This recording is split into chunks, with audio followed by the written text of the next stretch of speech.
It's round one of the OHSAA playoffs, and the Comets are riding high after two huge wins. Can they take Colerain down yet again? We are here at the beautiful Dwyer Field as the Mason Comets are taking on the Colerain Cardinals, and I'm Adam Little, joined alongside my partner for tonight's broadcast, my brother Andrew Little. And Andrew, what are you looking forward to in this huge playoff game? Yeah, and Mason right now on a Cinderella run, one of the best seasons they've had in a long, long time. And earlier this year, they had their first win ever against Colerain, first win in program history against the dominant Cardinals. That's just the kind of season it's been. So now we get a rematch of that one.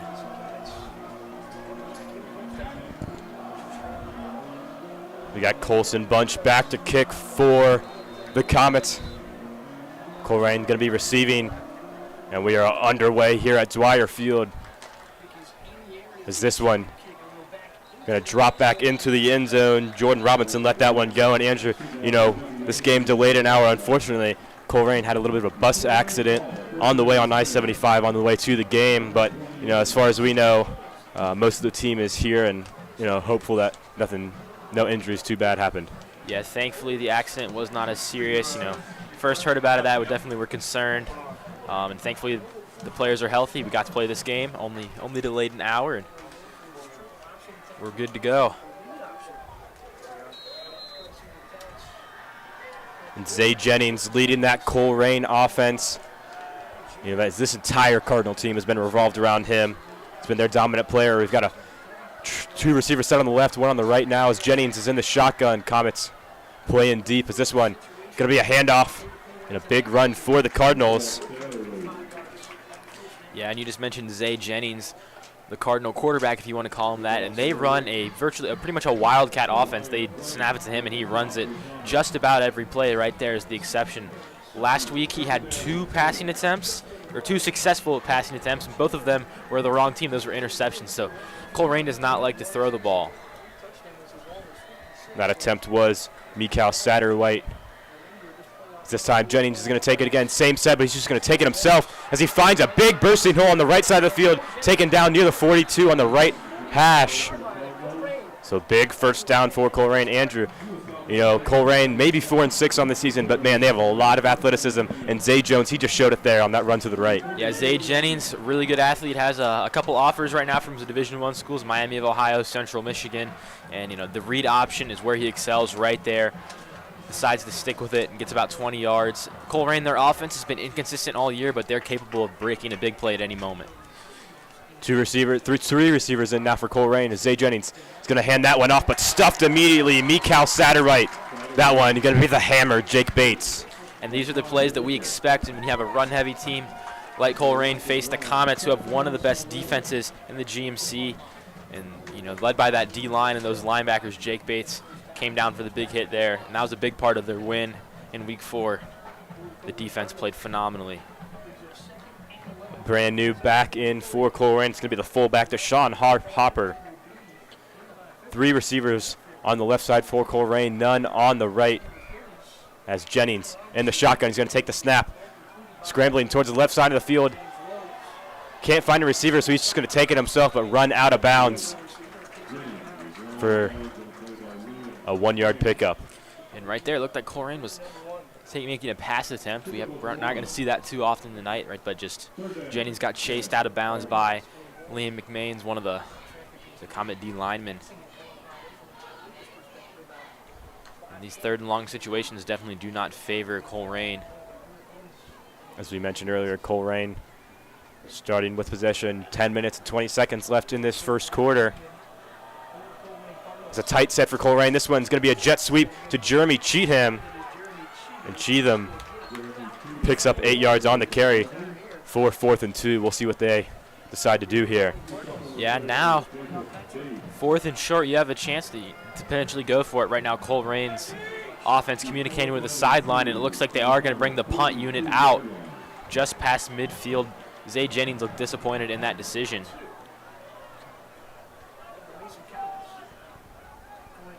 So Colerain unsuccessful on their first drive of the night. They're currently 8th in the GMC in offense. So it's been a struggle so far. This one going to be punted away by Jake Fitzgerald. Returned by the Comets, but he's going to be wrapped up immediately.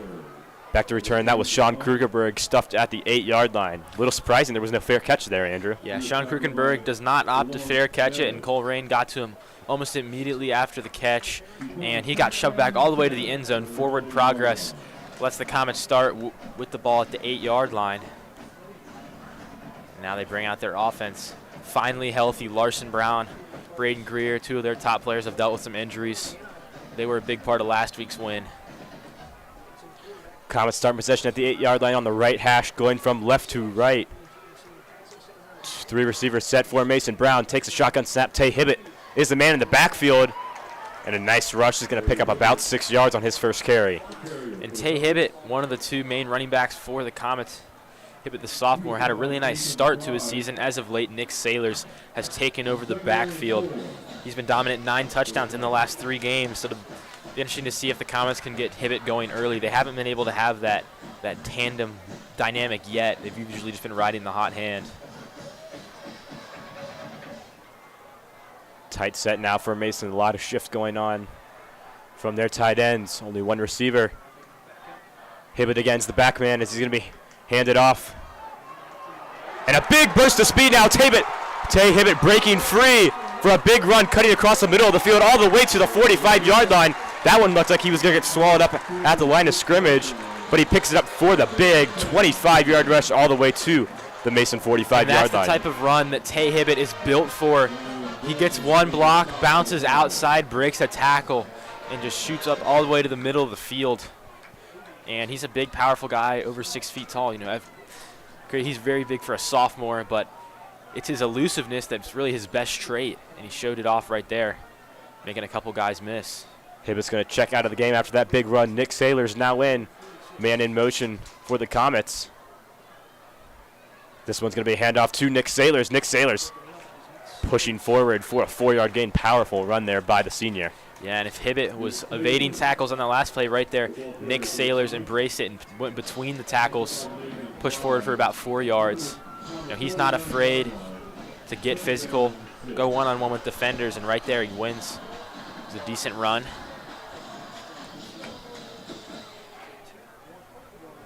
And Mason coming off 2 huge wins. Fairfield in week 9 and then the big upset win over Princeton in week 10. But now Mason, 2 receivers on the right side. They're on the right hash. This one going to be a handoff to Nick Sailors again. And he's touched at the line of scrimmage but falls forward for another 3 yards. And the Comets are just gashing the Colerain defense. And their defense has been middle of the pack in the GMC so far this year. They're allowing about 20 points per game. But the Comets taking advantage of a soft box. So 7:10 left in this first quarter. We've seen a lot of motion from Mason utilizing, Quentin Kaler, their H-back. We've seen him in motion a lot, trying to confuse this Colerain defense. And clearly it's been working as the Comets, they've been driving down the field. 3rd and 2 now inside of Colerain territory at the 46. Brown takes the handoff, takes the snap, is going to hand it off to Nick Sailors. Nick Sailors is going to be stopped just short of the first down marker for a 4th and 1. We'll see if the Comets decide to go for it here. And, you're in the playoffs. Everything's on the line. I think you go for it, Andrew. Yeah, we just saw a similar situation in the last drive with Colerain. They opted to punt it at about the same field positioning. But the Comets' offense right now, it's a little bit different. Colerain got all their yardage last drive off of 1 big play. The Comets have been having a lot of success in the run game, especially in the short yardage situations. But right there, Colerain finally put more than 8 guys in the box and had some success in the run defense, so I expect them to continue that. Nick Sailors the back. As Brown is under center at the Cardinal 46-yard line, 4th and 1. As Brown fumbles the snap, he's just going to have to fall on top of it. And it's going to be a turnover on downs, and that was about worst-case scenario for Mason. It looked like their offensive line was pushing forward. They were going to get that first down, but Brown can't handle the snap. Yeah, and one of the keys for the Comets today is to not turn the ball over. They've been the better team all year. They've been the more disciplined team, and as long as they can take care of the ball, they should have an easy path to victory. And right there, that is not a good start. 4th and 1, a big opportunity to keep the drive alive. And I don't know if it was a bad snap or just Larson Brown dropped it. Either way, not the ideal start for the Comets. And that one was under center too, so Big mistake there. Larson Brown, though, a lot more confident and comfortable in the shotgun. So Colerain's now in. They've got 3 receivers. Zay Jennings is going to take that one himself, but stuffed immediately behind the line for a 3-yard loss. A swarm of Mason defenders led by Bryce Falk. And that's one of the Jennings' faults here, as he was patient, in the read option, tried to make a jump cut to make a move, but the Comets swarmed him. Their defensive line is so talented. Guys like Bryce Falk, Caden Davis, Aaron Spears, they're not going to give Jennings enough time to make those quick read decisions. Colerain has it at their own 44-yard line. Zay Jennings in the shotgun. 2 receivers on the left, 1 on the right. Ball's on the right hash. Mason feeling pressure. As Zay Jennings is going to throw this for the first time tonight. That one's going to be complete to Darrell Dukes. Only able to pick up 4 yards, though. Yeah, and the Cardinals have been lining up in a lot more passing formations so far than we expected. Now you're in the playoffs. Maybe they're trying to open up their playbook.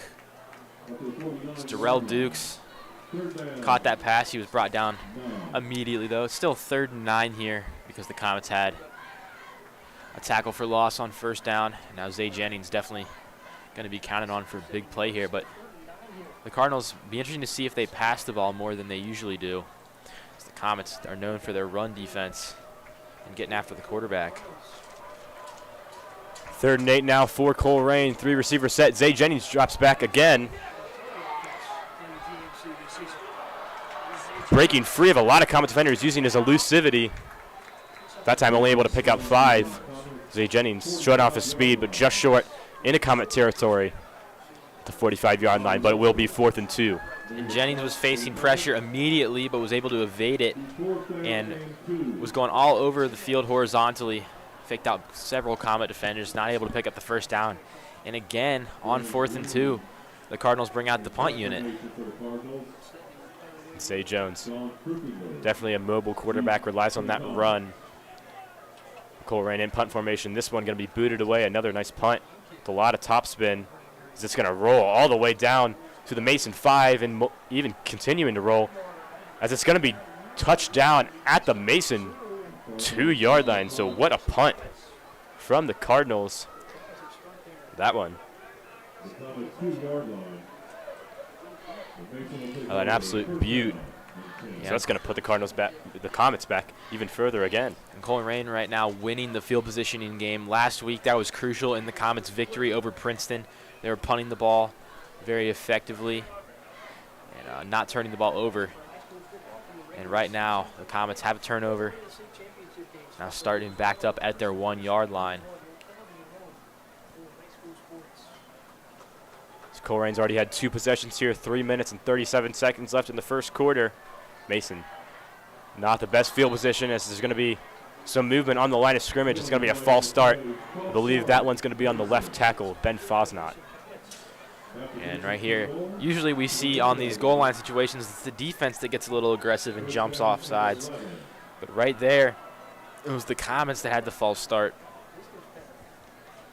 And now it pushes you back even further, only half the distance, but 1 yard, 1 foot can make a difference between a safety. 1st and 11 at the 1-yard line. This one going to be a handoff to Tay Hibbett. Hibbett trying to find some breathing room. He's going to fall forward for a 2-yard gain. So they're going to mark him down at their own 4-yard line. And breathing room is exactly what Hibbett got right there, even if it was only a couple yards.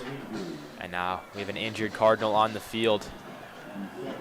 It's Nathan Frey, and he's one of their star players. The senior defensive lineman had a fumble recovered for a touchdown last week. He's one of their senior leaders. This would be a big loss. He's holding his leg in the end zone. And Frey's got 13.5 tackles for loss this season. As you mentioned, 4 fumble recoveries. So this would be a huge loss on this Colerain line. Although he is going to get up and walk it off, kind of flexing his right arm. I wonder if he just tweaked that one up there. Yeah, and he just gave a thumbs up to the Colerain sideline, so good news for Frey. He jogs off the field. The Comets, looks like the ball's placed at the 4-yard line, so Hibbett was able to pick up 3 there, and that Normally a 3-yard rush is not a great outcome on a first down play, but when you're backed up at the 1-yard line, you'll certainly take it. Gives you some flexibility.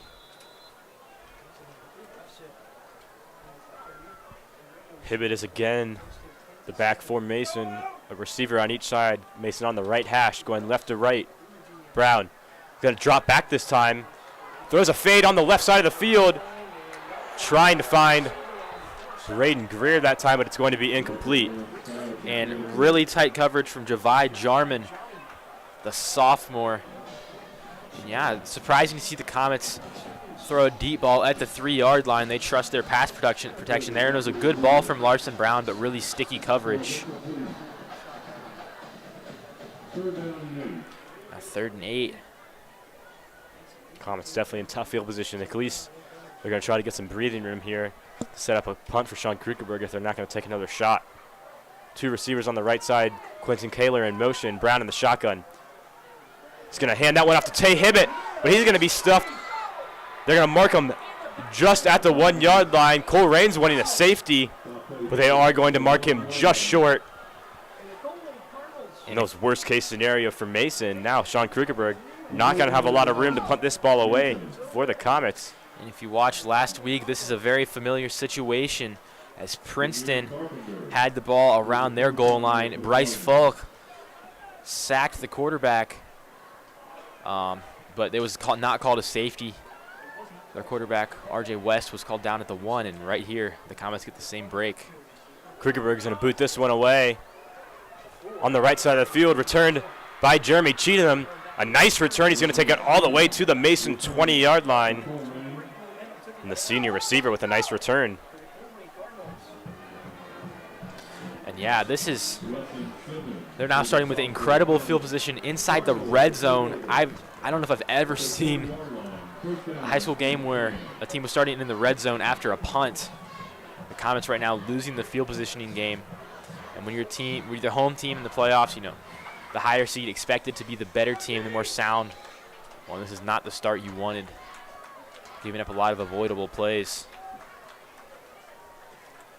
Colerain has all the momentum now. Zay Jennings and the shotgun. 2 receivers on the left, 1 on the right. Ball's on the right hash. Jennings takes the high snap, but he's going to be stuffed immediately. That time it's going to be Kai Wolfork, the junior linebacker, with the stuff. And Malachi Reed, the junior defensive tackle, makes a big stop right there. He's one of the breakout players for the Comets this year. And that's the thing about this Comets D-line. Any one of them can step up and make a play.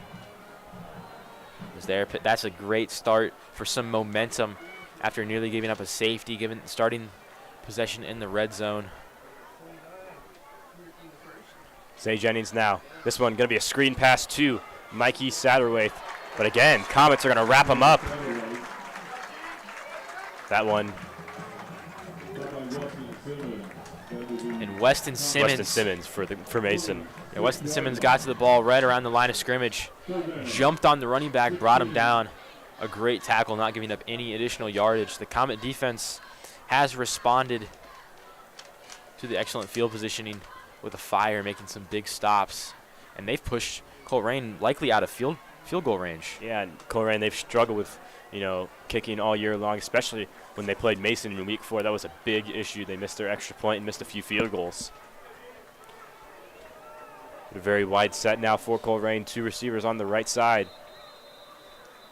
So Colerain's going to take a timeout. They look to take advantage of Mason bringing the pressure. It looked like that time Zach Rogers was one-on-one with Mikal Satterwhite on the right side. That could have been a dangerous play for Mason. I think they're lucky Colerain caught a timeout there. Yeah, single coverage against a team like Colerain who has a lot of speed with their playmakers is always scary. Zach Rogers has been one of the most improved Comets this year, their cornerback. Last year I can remember against Lakota West, who had 3 major commitments at the receiver position. They kind of picked on him with their 4-star guys. And this year he's been locked down. But less than a minute left in this first quarter, 56 seconds on the clock. 3rd and 16 now for the Colerain Cardinals. They're going to be starting. They're going to have the ball. They're on 27-yard line. Mason defense doing a great job on this drive, trying to keep Colerain out of field position. But again, we have that one-on-one on the right side of the field with Zach Rogers. We'll see if Colerain takes advantage of it. Jennings takes it himself, running towards the left side of the field, has a lot of open room, but that time's going to be taken out of bounds and pushed out at the 18-yard line. Not enough for a first down, but definitely puts Colerain closer to a field goal. Yeah, and a big play from Jennings there. That definitely could have been another loss. Comets got in the backfield right away, but Jennings uses his speed and agility to get out of the way and just pick up a nice gain. Now they are able to attempt the field goal. So Luke McAfee back to kick for the Cardinals. 35-yard field goal attempt, as this one is not going to have enough. He had the right line but didn't have enough juice. So a huge stand for the Mason defense, and they needed that momentum, Andrew. Absolutely. You never want to start with the ball on your you never want the opposing team to start with the ball on your side of the field, let alone in the red zone, let alone off of a punt. And the Comets defense responded. They made a couple stops, tackles for losses immediately. They contained Zay Jennings, and right there, the field goal attempt is just a few feet short. Now the Comet offense has a chance to recover after a disastrous drive. And surprisingly, this is their best field position of the night, starting at their own 20-yard line. They've been pushed back so far. But Brown in the shotgun, two receivers on his left, one on his right. So he's going to take it. Going to roll towards the left side of the field. That one, a very low pass, but it's going to be complete. Just near the first down, they're going to mark him. They're going to mark him just in front of the first down marker, so Braden Greer picks up the first down. And I'd like to see the Comets continue to get this passing game going. You know, they tried it a couple times on the first drive, and they nearly had a big play to Greer down the field. And right there now starting to establish the short to intermediate passing game, and that'll open up looks down the field. 17 seconds left in this first quarter. Mason going to try to get one more play off. Brown going to hand it off to Tay Hibbett, but Tay Hibbett stopped immediately. That one's going to be a 1-yard loss. Swarm of Cardinal defenders. Yeah, and now Colerain bounces back with a stop of their own as we close out the first quarter. So Mason 0, Colerain 0. It's been a defensive battle so far, and make sure you stay tuned here on Mason Sports Radio for the next 3 quarters. We've got a tight matchup here in this GMC playoff matchup.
And we are back here at Dwyer Field.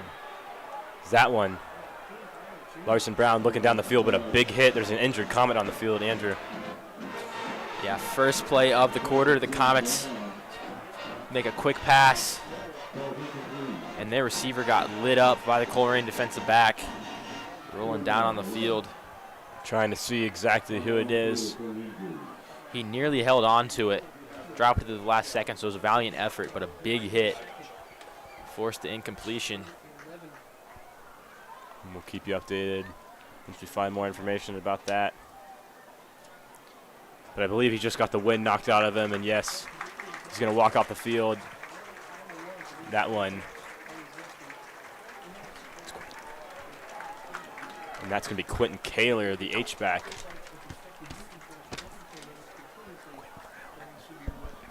Quinn Brown, excuse me, the H-back. A little bit of a brother-to-brother connection. So 11:55 here in the second quarter, but a hard hit Quinn Brown just took. And I'm sure Larson's going to hear about that one at home as he kind of threw his brother and tight end into some danger right there. Third down now for Mason at their own 30-yard line, 3rd and 10. Bunch set towards the left side of the field, but some motion. Very condensed set for the Comets. Brown under center. He's going to take the snap, dropping back, but feeling the heat. This one is screen pass, but does not go well as Nick Saylor is going to be wrapped up for a 10-yard loss. And Larson Brown immediately facing pressure, barely able to get the ball out of his hands. Somehow finds Nick Saylor. Would have been better off just throwing that one away. The Comets lose more yardage, so just going to give Colerain even better field position. I feel like we've said it every drive. The Comets are giving up a lot of field positioning, and the Comets are starting with the ball in a bad spot. Sean Krugerberg boots that one away. Not the prettiest, but has some topspin. Returned by the Cardinals, but taken out of bounds just before midfield. That return, Jeremy Cheatham. And some chirping after play on the sidelines. Kind of a big tackle at the end of the play. There is a flag down. We'll wait the official call to see who. And the official just picked up the flag. So no foul on the play. So Colerain trotting on the field. They've definitely been winning the field position battle. This time starting at their own 47-yard line. Yeah, so far, though, the offense has not been able to convert. The Mason defense has made big plays when they need to, especially on that last drive inside the 20-yard line.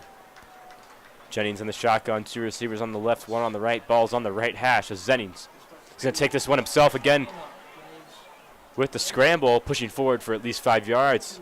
But that O-line continuing to push forward. They've playing with a lot of heart tonight. So they're officially going to mark it down as a 6-yard gain. And Zay Jennings, he's averaging about 4 yards per carry on the season.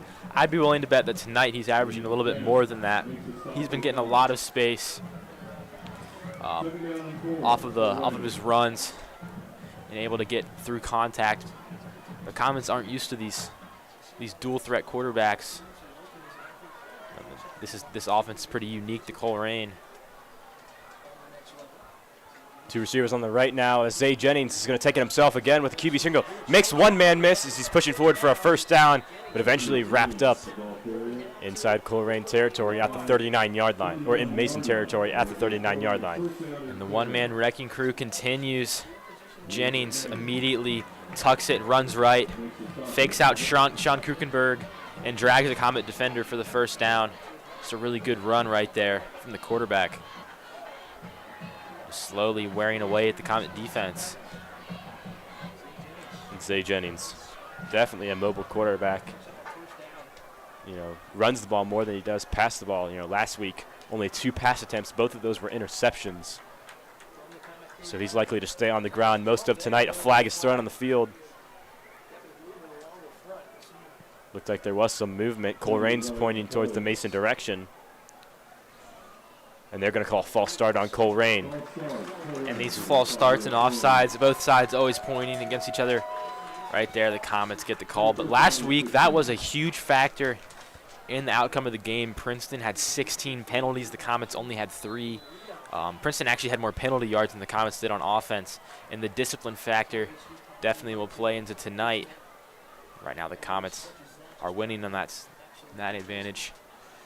Jennings in the shotgun, 2 receivers on the right, 1 on the left. Ball's on the left hash. This one going to be a handoff to Deshaun Hopper. Fullback. Hopper's going to pick up 3 yards. Yeah, Hopper right there, able to pick up most of the yardage they lost from the penalty. See, just runs it up the middle, pushes through a few Comet defenders, picks up the additional yard or so. And that's what they brought him in, the fullback, to do, just pick up those short yardage.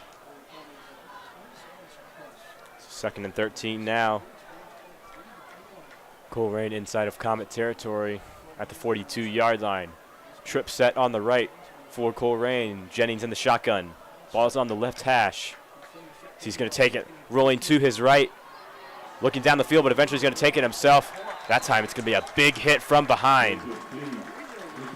right there, Jennings was looking to pass, rolled out right, didn't see anything that he liked, so he started to scramble, was able to get just past the line of scrimmage before he got brought down. And Nick Sailors with a big hit for the Comets from behind. Not only is he, one of the team's running backs, he's been playing some of that bandit safety linebacker hybrid role. Delivers a big hit there. 3rd and 11 now for Colerain at the 40-yard line. See what Jennings decides to do, if it is going to be in the air or on the ground. 2 receivers on the left, 1 on the right. Jennings again in the shotgun.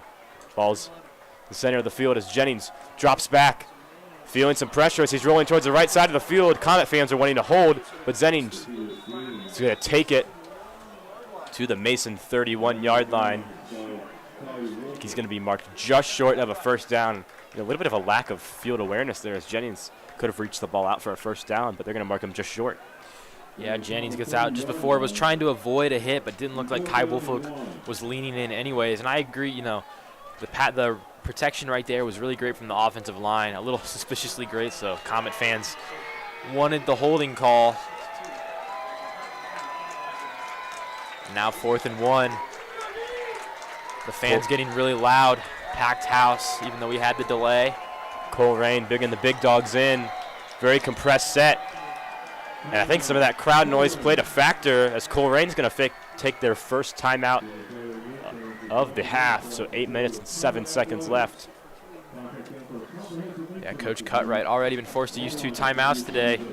And right there, the crowd noise definitely plays a factor, but now gets more time to decide what the right play is. And it shouldn't be much of a question. The ball's definitely going to Zay Jennings.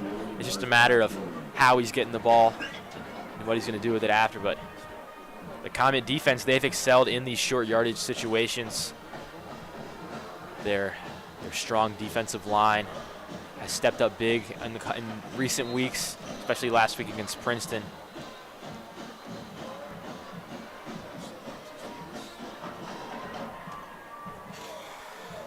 So Jennings and his squad are trotting back onto the field. They have possession at the Mason 30-yard line. It's a huge play here. It's going to be no receivers in for Colerain. They're looking to pound the ball. Jennings under center. Looks like it's just going to be likely a QB sneak, but Colerain with a false start. That was huge for Mason. Definitely pushing them out of field goal range. And now they may be putting this ball away because, And that's why discipline is such an underrated facet of the football game. These short yardage situations, you know that it's going to be a hard count if you're an offensive lineman. You're trying to get the defensive line to jump off sides. You can't get fooled by your own snap counts. And right there, a little antsy. And several players check off the field, but Zay Jennings still out there. So all of the reinforcements that were just brought in now taken back out. Colerain now in trips formation. Ball's on the right hash. Jennings is going to be in the shotgun. He takes the snap, rolling towards the left side of the field. And again, looking downfield, wide open man. That one going to be Jeremy Cheatham, and he's going to pick up the first down. Brought down at the 12-yard line. And it was a huge momentum shift for the Cardinals. And the Cardinals got out there. The Comets were not expecting that change in formation. They were still communicating and moving as this ball was snapped. So that left a lot of space on the left side of the field. And Jennings, when he rolled out there, honestly, he could have ran for the first down right there, but instead able to find his receiver for a big gain now in the red zone. And that's what a lot of the Comets were expecting. Zay Jennings looked like he was going to run that there, but decides to throw it away. This time Jennings is going to take it himself on the quarterback draw, but stopped right at the line of scrimmage. It looks like they might give him a yard. So 2nd and 9 for Colerain. And just last drive, the Comets defense was facing a spot where Colerain was around the red zone, and they were able to come up big with some stops. And that play right there is a good start. You need to contain Zay Jennings, not allow him to break off any big plays.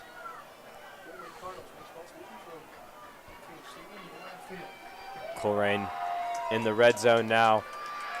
2 receivers on the right side, 1 on the left. Jennings in the shotgun trying to catch the Comets off guard, but they stay disciplined.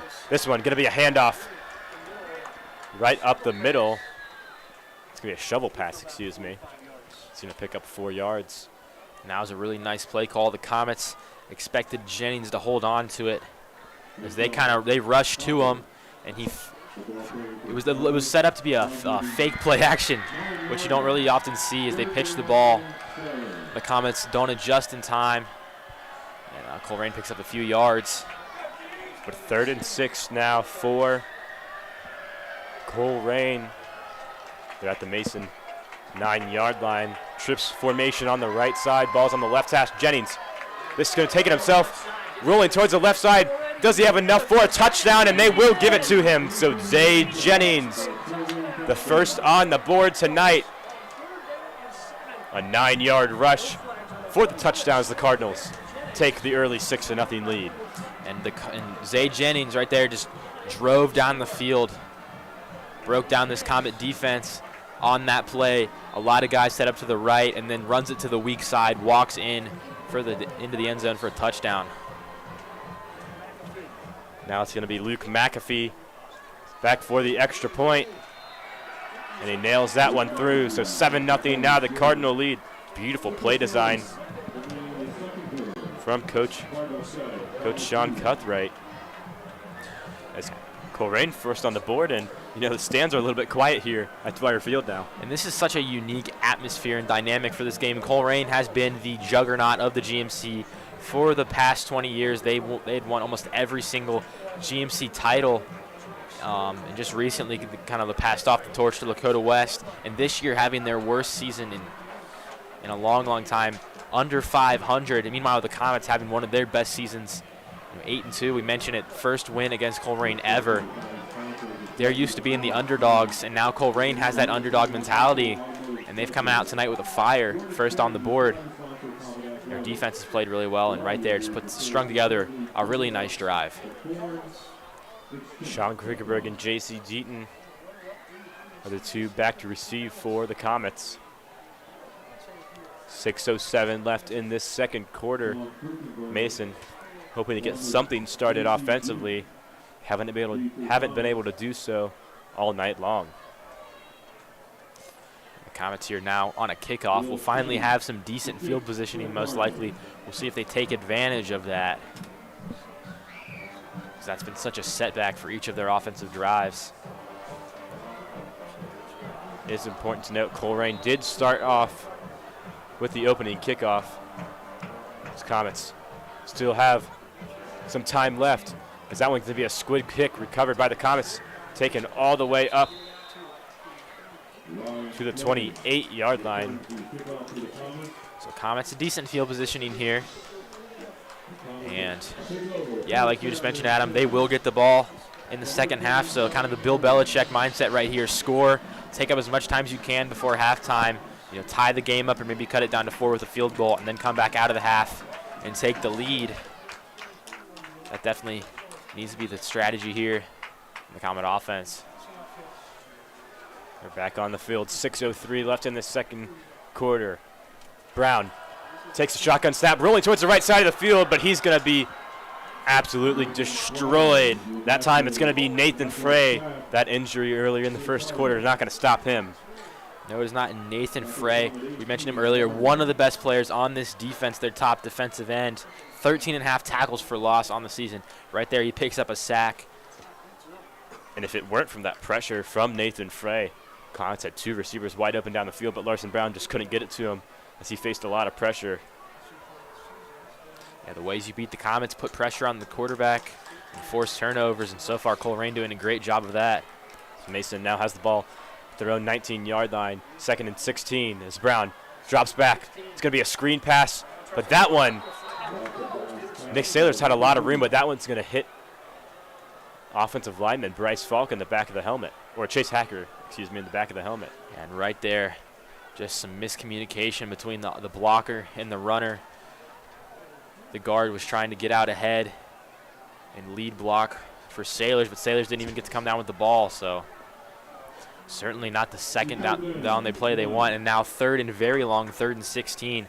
Almost forced to pass right here. That screen pass could have got them a lot of yardage. So 3rd and very long now for Mason. It's Brown. He's going to hand this one off to Nick Sailors. Sailors trying to charge forward, but only going to pick up 2 yards. So 4th and long is going to force Mason to send the punt team out. Really quick 3 and out for the Comets, and just not a way to respond after Colerain just went the distance on their last drive, scoring a touchdown. You get set back early with the sack, and then the screen play that doesn't work out in there, just run the ball. It's kind of a concession that you're going to be punting the football. Colerain has all the momentum right now.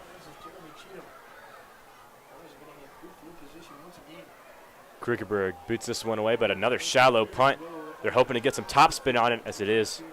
Going to continue to roll into Colerain territory. Eventually, it's going to be touchdown at the 31-yard line. So Colerain, they have the 7-0 lead, but they're looking to extend that here. 4 minutes and 29 seconds left in the first half. And Mason got lucky there thanks to Krugenberg's almost 50-yard punt. Colerain could have been starting another possession with great field positioning. Now only at the 31, you can trust the Comet defense to make some stops, but they need to play with some urgency right here. We just saw a 3 and out from Colerain's defense. That's what Mason needs to respond with. Put the ball back in the hands of your offense. Only 4 minutes and 30 seconds left in the half. The Zay Jennings show is back on the field. Cardinals have the ball on the right hash, 2 receivers on the right, 1 deep on the left. This one going to be a handoff to Deshaun Hopper. And Hopper picks up 3 yards. So they're going to mark him at the 34-yard line. Hopper, their power back, does his job right there, just pushes forward and gets a few yards, falls down after initial contact and picks up the extra yard as he picked up 3. So certainly a nice start for Colerain. They're letting the play clock wind down a bit.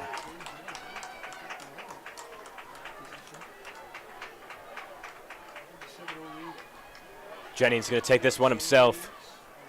Fighting forward. He's going to be stopped at the line of scrimmage. Going to pick up maybe 1 yard. Kai Wolfork with the tackle there for Mason.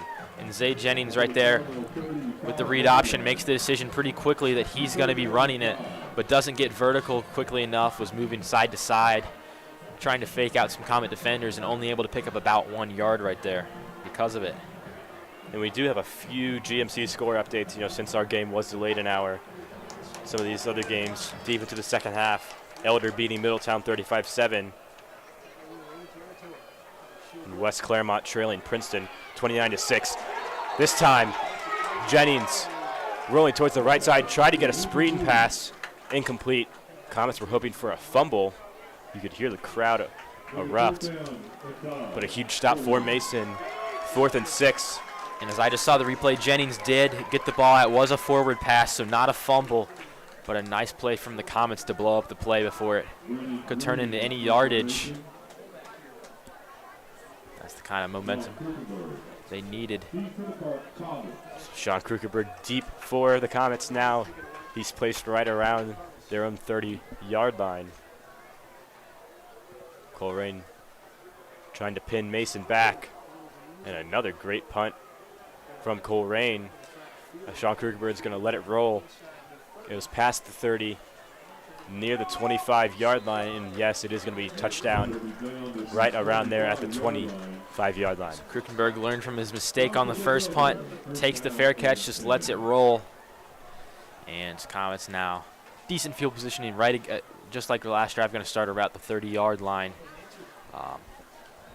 But we'll see if they look for the deep pass again. Got sacked first drive. They had guys open down the field. Larson Brown wasn't able to get the ball out of his hand, but the play was open. We'll see if they go back to it. Larson Brown in the shotgun, 2 receivers on the left, 1 on the right. Hibbett is the man in the backfield. Brown rolling towards the left side of the field.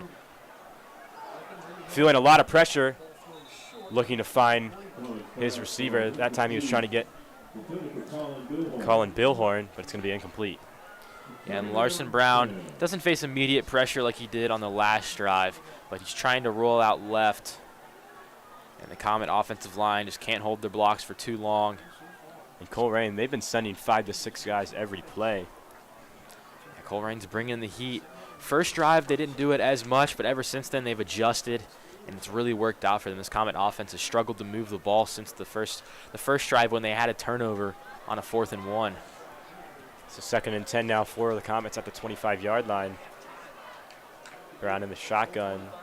Quentin Kaler in motion. This one going to be a fake handoff to Tay Hibbett. Brown finds his tight end. That one's going to be his brother Quinn Brown, and Quinn Brown's going to pick up the first down. And those are the plays that Larson Brown excels at. Play action, a quick trigger throw, shows off his arm strength as he just rocketed that one to Quinn Brown. So the brother-to-brother chemistry definitely paid off right there. Quinn Brown lunged forward to pick up a first down. Those are the types of plays that the Comets have been looking for all day long. And it's great momentum pieces for the offense. Beautiful execution by the Brown brothers. Larson Brown with a nice zip pass. Quinn Brown does a great job of taking it in. So now 1st and 10 for Mason. Brown drops back, looking towards the left side of the field, rolling to the left, feeling some heat, takes a big hit. And that ball's incomplete. Colin Billhorn was going up for the catch, but he took a huge hit from the linebacker, Kevin Sherman, or Jack Ryder, excuse me. Took a huge hit, almost looked like he was flipped and landed on his back. Yeah, nearly decapitated right there. Ryder not able to hang on to the ball in the officials' meeting. This one could be targeting. The Colerain defender definitely came in high. And they're going to call an unsportsmanlike on Colerain, not targeting. He did hit him. Yeah, personal foul right there. Personal foul, yeah. It did hit him in the lower half, so it wasn't targeting, but definitely a very dangerous play. Yeah. Jack Ryder was defenseless there. Yeah, Ryder defenseless, was looking to bring in the catch, and just was hit by a flying Colerain defender. And the Comets, they're going to take it, though, as they get the first down. Now they move into Cardinal side of the ball, actually right at the 50-yard line. 2 minutes and 14 seconds left in this half. So the offense getting a drive going for the first time since the first drive of the night. Comets need to get some points on the board heading into halftime. We mentioned earlier they will get the second half kickoff. But Brown in the shotgun. This one going to be a handoff to Weston Simmons. Weston Simmons shows off his speed there for 7 yards. Yeah, Sailors. Great handoff there.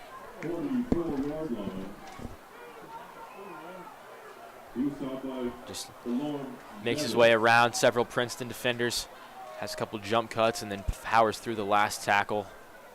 Ends up picking up. And man, Nick Sailor's showing off that speed. I didn't even recognize him. Thought it was the other running back in that three-headed monster, Weston Simmons. But Nick Sailor showing off a burst of speed there. 2nd and 3, 1:37 on the clock. Brown drops back, looking towards the middle of the field. Ooh, big hit. That one in and out of the hands of Quentin Kaler. And Corey Colerain Myrick delivering some big hits. Yeah, that was Corey Myrick. Colerain, their top recruit on the team. Colerain known for putting out Division I talent, and Myrick is their top guy. He has offers from Central Michigan, Miami of Ohio, Kent State, and Toledo. And right there shows why. Tight in coverage, and then delivers a big hit. Break with the pass breakup. Now Comets have 3rd and medium. This is 4-down territory, though, especially with only about a minute and a half left in the half. And it was a beautiful pass there from Larson Brown, but Larson Brown really getting going here. Yeah. 3rd and 4 now, inside of Colerain territory at the 44. Brown drops back, scrambling to the right. Just going to have to throw this one away. A little bit surprised we didn't see a run there with it being, 4-down territory, but 4th and 4 now for Mason. Comets were looking for a big play right there, and in structure, Larson Brown has been fantastic today. When he's able to set his feet, his throws have been really good, but whenever Colerain puts pressure on him like they just did there, the play kind of breaks down. And now the punt unit coming out. Real missed opportunity from the Comets. And I guess, their rationale is they would rather pin Colerain back and not allow them to score. This is a spot where we could watch for a fake. We've seen Krukenberg do it for all year long. This time Krukenberg's going to punt it away. Another shallow punt. That one going to be dropped and touched at the 21-yard line. So Colerain will have possession. Zay Jennings and his squad looking to put some more points on the board before halftime. A minute 13 left in this half. That punt decision does not show a lot of confidence in the offense.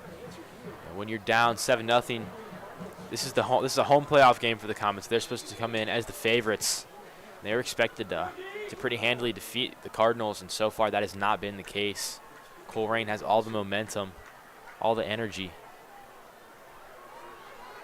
So a trip set for Colerain. Ball's on the right hash, but 3 receivers on the left.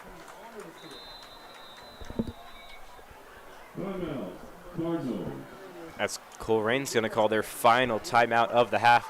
They look like to be having some formation issues, but that was really bad. You know, you only have 1 timeout left in the bank, just over a minute left in the half. You need to save that one if you're Coach Cutright. Yeah, right there, some communication errors between players coming on and coming off the sideline. They had 12 guys on the field. Play clock was winding down, so Cutright calls the timeout just to let his players kind of debrief and now set the tone for the rest of this drive, because like you said, not going to have the timeout to bail you out if you're trying to score here. They'll need to move quickly and likely get out of bounds on a couple plays. First and 10 for the Cardinals at the 21-yard line. The Cardinals are going to stay in that trip set on the left side of the field. Deshaun Hopper is the back, listed as a fullback, but he's been showing off some speed and power. This one going to be a handoff to Hopper. Stopped immediately. That time it was Aaron Spears.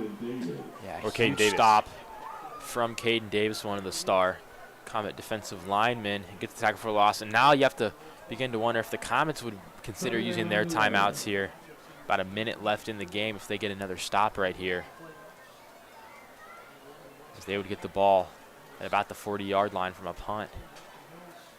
But clock winding down past 42 seconds now. 2nd and 11. 2 receivers on the left, 1 on the right for Colerain. Zennings takes the snap. It's going to be another handoff to Hopper. Immediately, Coach Kastner is going to call a timeout. And there it is. The Comet defense makes another stop in the run game, as Hopper only able to pick up about a yard, so Kastner calls the timeout. And if they get one more stop, they'll get the ball back with about 20 seconds left. That's enough time for a shot or 2 at the end zone. And Colson Bunch has shown off some range, hit a field goal last week, so they could definitely get some points that way as well. But first, Mason, they're going to have to contain Zay Jennings. You know, we're definitely likely to see some type of QB scramble here, trying to take it on the outside of the field. Yeah, something low risk, higher reward, 3rd and long, you know, in Mason territory. You cannot give up a turnover right here. But they definitely don't want to pass the ball and, you know, risk an incompletion to stop the clock and give Mason one more time out in their back pocket. Yeah, passing the ball not an option right here. An incompletion would stop the clock, give the Comets more time. An interception would be disastrous.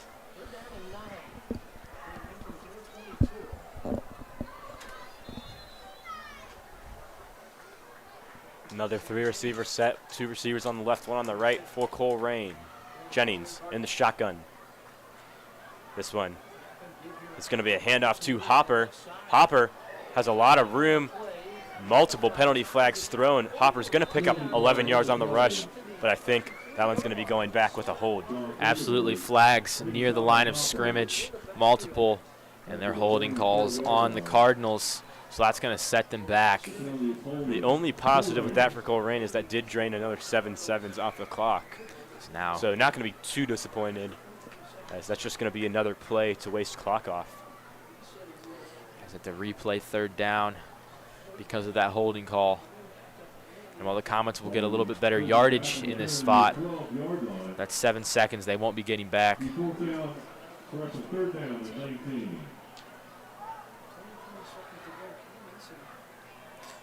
23 seconds left. Comet defense needs to get a quick stop here if they want any chance at scoring before the half ends. 2 timeouts left for Mason. Colerain again, 7-0 lead as we approach the end of the first half. Jennings in the shotgun. That one He's going to take himself. A little bit of miscommunication from the Cardinals, and immediately Coach Castor's going to call a timeout with 18 seconds left on the clock. Jennings unable to pick up anything on that play. This Colerain punt team is going to run onto the field. Yeah, and that drive right there, or that stop from the defense, is huge for momentum, getting a 3 and out. At least heading into this halftime, even if you don't get points, showing that the defense is having a strong day. And now 18 seconds. The offense will have an opportunity. The Colerain punting unit has been having a solid showing so far. They've pinned the Comets a couple times, so they could be starting in their own territory. But still, with Larson Brown's arm and some of the playmakers in this Comet offense, they have a chance to score. It's going to be Krukenberg back to receive the punt. He's about at the 45-yard line. So he'll be in Colerain territory just to receive the punt, hoping to get maybe somewhere from a 10 to 20-yard return. That would put the Comets around the 25, 30-yard line, and that alone is in Colson Bunch's range. And a huge punt from Colerain. Krukenberg is going to take it at the 50, trying to find some room. Is he going to make a few Colerain defenders miss? Clock continues to wind down, as eventually clock will stop with 5 seconds left. Sean Krukenberg eventually taken down at the Colerain 41, so out of Colson Bunch field goal range, but Mason can take one shot down the field. Yeah, only one shot at the end zone now, and Sean Krukenberg picked up that punt after one bounce. It was a really high punt, so took some time off the clock, and he had some space down the sideline, but instead of going out of bounds, he cut back inside, and that decision might have cost the Comets a second play opportunity, as it wasted some time off the clock, and they actually lost yards because of it. Now at the 46-yard line, this is about the extent of Larson Brown's arm strength. Breaking to learn an accurate pass. Brown evades pressure, takes a shot at the 5-yard line, and that one going to be batted down. So as time expires, the Colerain Cardinals stirring it up a little bit here at Dwyer Field. They lead the Mason Comets 7-0. Make sure you stay tuned here on our live radio broadcast. In round 1 of the OHSAA playoffs, the Colerain Cardinals lead the Mason Comets 7-0, headed into halftime.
And we are back here at Dwyer Field.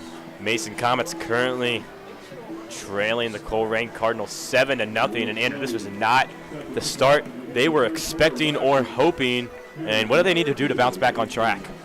And the Comet offense just so far has not been able to sustain a full drive. At their very first drive was the most promising one. They got to about midfield, had a 4th and 1, and Larson Brown fumbled the snap. Play was dead right there. They missed an opportunity, and then they've punted on every other drive, and they just haven't been able to finish, whether that is a first down sack that sets them back or not converting on 3rd and medium. They just have not had the consistency from down to down that they typically do. The only positive is they will be taking the second half kickoff, and they get it there. This one a very low kickoff returned by Sean Krugerberg. He's past the 20 now, up to the 25, and a big hit delivered by Greg Williams, the sophomore on special teams. And Greg Williams is a name we haven't said at all tonight, but he's one of their better players. The sophomore has been a breakout star, 15 tackles for loss and 4.5 sacks. He's been a major factor for their defense and makes a big play on special teams right there. And the Comets starting their possession at the 25-yard line, and Andrew, they haven't been able to get anything going offensively tonight. And, hopefully starting off in this second half, they can get something going. Larson Brown has been feeling a lot of pressure tonight. Man in motion for the Comets. Brown drops back, looking towards the right side of the field. He's going to find his target for a big gain past the 50-yard line, and it's going to be a 28-yard pass attempt for the Comets. That one to Braden Greer. An early down pass attempt, something we haven't seen from the Comets a lot this year, that's been a major success for them in this game. Unfortunately, it's been after those plays, Colerain will start to apply pressure on Larson Brown is when things kind of start to fall apart. But you couldn't have asked for a better start to your drive. Larson Brown, great pass protection there. He's able to deliver a dart to his favorite receiver. And now they're past midfield. And that was exactly the first play they were looking forward to going out of the locker room. Brown now in the shotgun. This one going to be a handoff to Nick Sailors. Nick Sailors trying to chug forward, but he'll be lucky to pick up a yard. Now at the 46-yard line, 2nd and 9. And Greg Williams, we just talked about him on special teams, came downhill from the second level. Big tackle there. And Sailors was able to just get a few yards. And this has been their issue, as they've been getting a chunk passing play and then rushing the ball, maybe getting 2 yards, and then just playing from behind the rest of the series. 2 receivers on the left, 1 on the right now for Mason, 2nd and 9. Brown is in the shotgun as he takes the snap, dropping back again. That one towards the middle of the field. He's going to find his target, Quentin Kaler, for the first down. And what do you know? Larson Brown has some time to throw, and that pass is meant to be a quick one. He gets the ball out of his hands, finds Quentin Kaler open in the middle of the field. Another first down. Larson Brown has been really effective tonight. He's looking good passing the ball. He just hasn't had a lot of time to do it. And that one, the snap to pass for less than 2 seconds. Looking up here on the replay. Larson Brown doing a great job of getting that ball out quickly. So now Larson Brown's under center for the first time this half. Some motion from the Comet H-backs. 2 receivers on the left. This one going to be handoff to Nick Sailors. He finds an opening on the left side near the sideline. And he's going to pick up 8 yards on the carry. So a big run from Nick Sailors. Sailors took that ball outside. Looked like he was just going to chug down the sideline, but made a nice cut move inside and picked up about 4 more yards and took what would have been a decent gain into a great one. Now 2nd and 3. A really nice first down play, picking up 7 yards. The Comets starting to gash this Colerain defense to start off the second half. And knock on wood, arguably a flawless start here for Mason. So ball's on the left hash, 2 receivers on the right. Quentin Kaler in motion. Brown takes a snap. It's going to be a handoff to Nick Sailors. Sailors is 1 defender away from wide open green grass. That one's going to be a stop from the Cardinals. And now, not only are the Comets looking as good as they have on offense throughout the game, but this has been their longest drive, which seems crazy to say. Their defense has been on the field for so much time. It definitely is playing a factor. The Colerain defense is much fresher, allowing them to make plays. And if they can flip that script and win the battle for time possession, that'd be huge in the second half. Just under 9 minutes now, 8:50 on the clock. 3rd and 1. Larson Brown's just going to take it for a QB sneak, and he will pick up the first down. So that time, Mason was just trying to reset those downs, and they were successful. Yeah, QB sneak typically reserved for 4th and 1, 4th and short plays. Right there, the Comets catch Colerain's defense off guard. Larson Brown just sneaks through. Now reset it at the 22-yard line.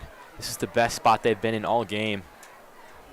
Putting together a really nice drive. They look like they're on pace to score, but we've seen it before where the Comets start off the drive well and then kind of sputter out. 1st and 10 now. Mason has it at the Colerain 23-yard line. Brown drops back, feeling some pressure. This one looking towards the end zone. It almost looked like he was trying to throw that one away, but it was almost caught near the 5-yard line, but that one drops down. He was looking for Braden Greer. And Larson Brown faced pressure immediately. Nick Sailors was able to pick up the block for a second, and that allowed Larson Brown to get his throwing motion started. And Brown chucks it. Looked like he was throwing it away, like you said, Adam, and delivers a shockingly accurate throw near the goal line. Now his target, Braden Greer, not able to come down with it, but impressive playmaking right there from Larson Brown, evading the sack. Elor Navis bringing the pressure for Colerain that last play. So now Brown under center. 2nd and 10 from the 23-yard line. This one, it's going to be a handoff to Nick Sailors. Shakes one defender free, but the ball is loose. And it looks like Colerain is going to fall on top of it.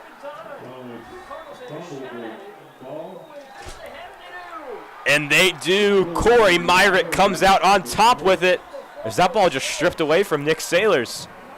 Nick Sailors using a lot of fancy footwork in the backfield, trying to make something happen as he was hit right away, and that ball just knocked out of his hands by Elorm Nevis. He made the play, rushing Larson Brown in last play, and then right there strips the ball away. Unfortunate end to a really promising Comets drive. Colerain snatches back all the momentum. Comets were in the red zone.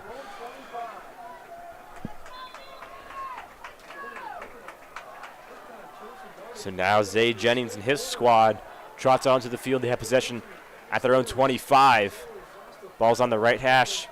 2 receivers on that right side, 1 on the left. Jennings and the shotgun's going to take it. Fake handoff up the middle. It's going to be a 1-yard loss for the Comets. The Comet defense doing his job. They gave up one drive where Colerain kind of had whatever they wanted out of it. Zay Jennings played really well that drive, but other than that, this run defense has been dominant. The Comet D-line has a lot of experience. Their linebackers, led by Jake Bates, a lot of experience. Their front 7 has played really well.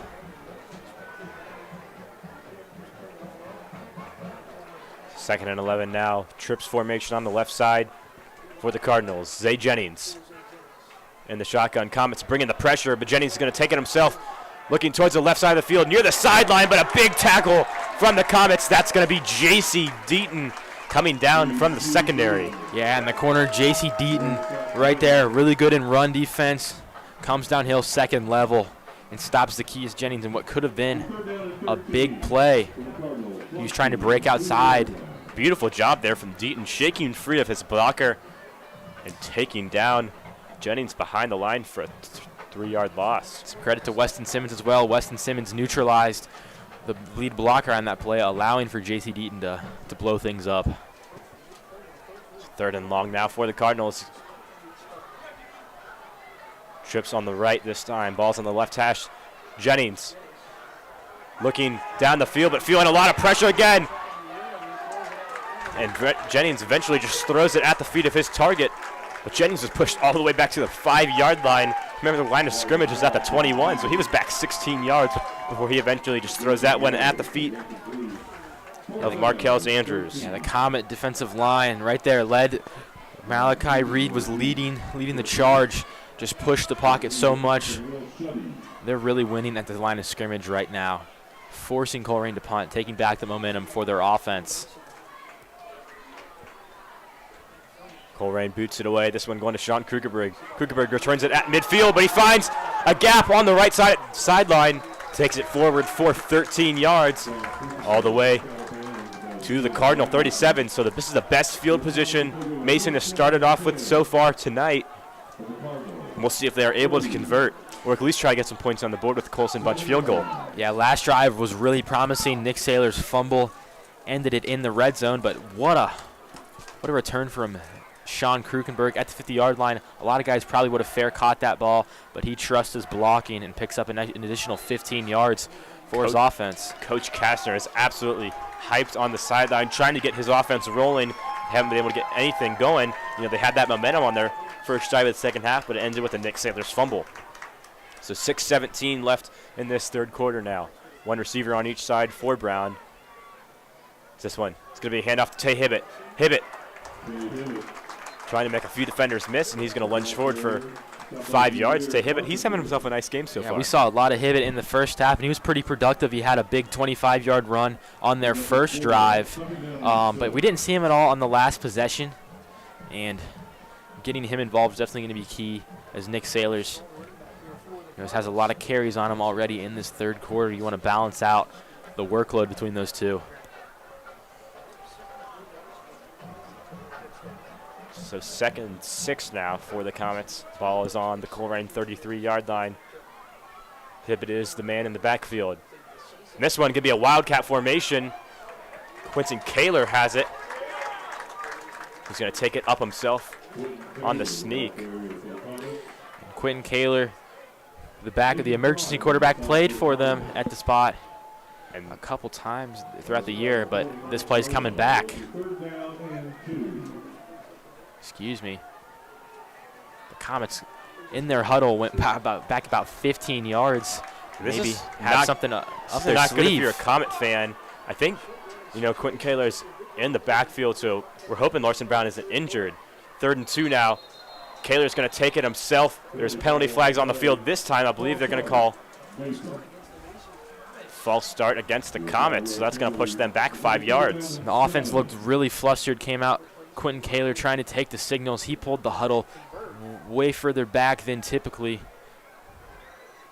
And we're looking to see Larson Brown is off the field. And actually, Larson Brown just checked back in. So just a sub package right there. And the Comet offense seemed just as confused as us on that last play. So 3rd and 7 now. 2 receivers on the left, 1 on the right for Mason. Brown in the shotgun with Saylors to his left. Rolling towards the left side of the field. Looking to find one of his defenders with that ball. Almost intercepted. Knocked away at the last second. He was looking for Colin Billhorn. Colin Billhorn turns into a defensive back there as he knocks that one away. Yeah, Leo Hughes made a break on the ball. Larson Brown under pressure, so his ball not totally accurate. And Hughes looked like he was going to intercept it. Colin Brown switched into defense mode. He used to play safety back in the day as a peewee kid, and those instincts played in as he swatted the ball away. Now 4th and medium, Common offense is staying out on the field, and I feel like you have to. Yeah, the ball's at the 34-yard line. This would be a 51-yard field goal for Colson Bunch. It'll definitely be his career long. Billhorn's in motion for Mason. Brown drops back, looking towards the left side of the field. A deep shot to Colin Billhorn, and it's a touchdown for the Comets. Larson Brown, a 34-yard touchdown pass to Colin Billhorn on 4th down, and this stadium is electric. Dwyer Field, we talked about it. Despite the delay, the fans showing up, and everyone is on their feet. What a throw from Larson Brown. Comets have been setting up that play all game long, trying to get their passing game going, really relying on the short to intermediate game, knowing that one of these times the deep ball was going to open up, and Colin Billhorn slips away for a huge touchdown right there. What a momentum switch. What a beautiful pass there from Larson Brown. I mean, that ball couldn't have been thrown any more perfect. A beautiful arc looking towards the left side of the field, and he finds Colin Billhorn at the 3-yard line, and all he has to do is walk into the end zone after shaking his defender free. Colson Bunch's extra point is good. And Brown, beautiful drop back pass, and just unveiled a deep ball, a lot of time to throw. Colin Billhorn won on an island. That play went as well as the Comets could have scripted it. Shook free of Lorem Nevis, who had that big fumble forced on the possession before for the Comets, but great way of bouncing back. Coach Castor, Coach Sponsteller rolling on the sidelines. And that was exactly what the Comets needed. The way their defense is playing, you expect them to maintain this momentum. The energy on the sideline just feels different. That's the play they've been waiting on all game long. Finally gets it. Huge relief off of Larson Brown's shoulder.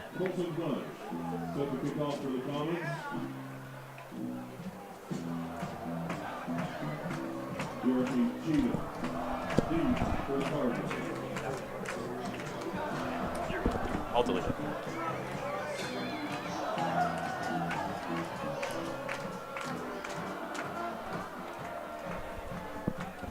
Colson bunch now. Boots that one. And almost drops down at the 1 yard line. Eventually rolls into the back of the end zone for a touchback. But, you know, about a foot or so away from a pinpoint kick from Colson Bunch. That was nearly a perfect kickoff from Bunch. He nearly had the spin, the backspin that he wanted. Looked like the ball was going to come back a little bit.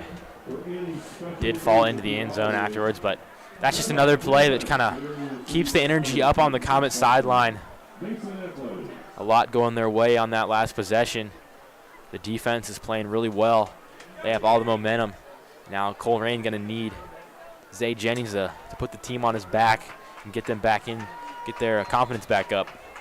4 minutes and 20 seconds left in the third quarter now. Cardinals have possession at the 20. Zay Jennings in the shotgun. This one, he's going to hand it off to Hopper. And Hopper lunges forward for a 2 yard gain, so it'll be 2nd and 8 for the Cardinals. And Hopper had some really good run blocking right there from his blocker, Mikael Satterwhite, the running back. And that was allowed him to pick up a yard. Otherwise, that would have been a tackle for loss.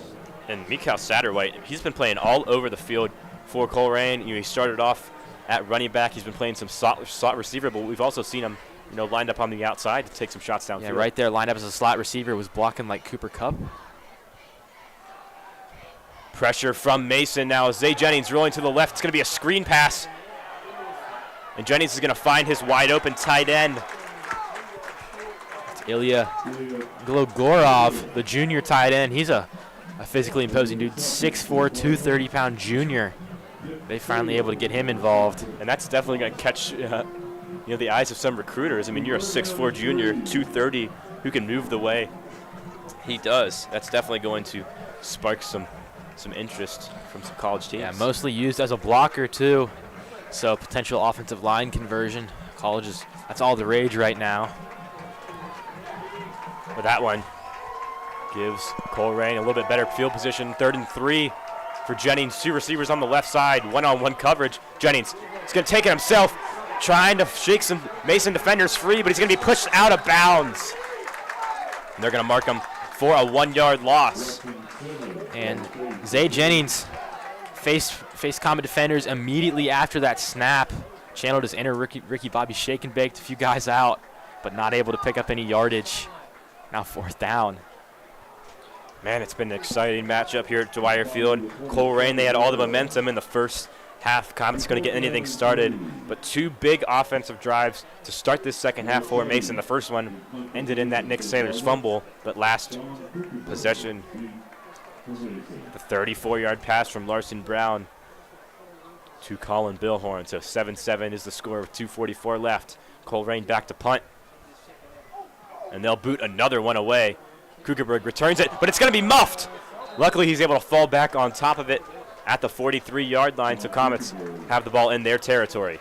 Very scary play there, Andrew. Absolutely.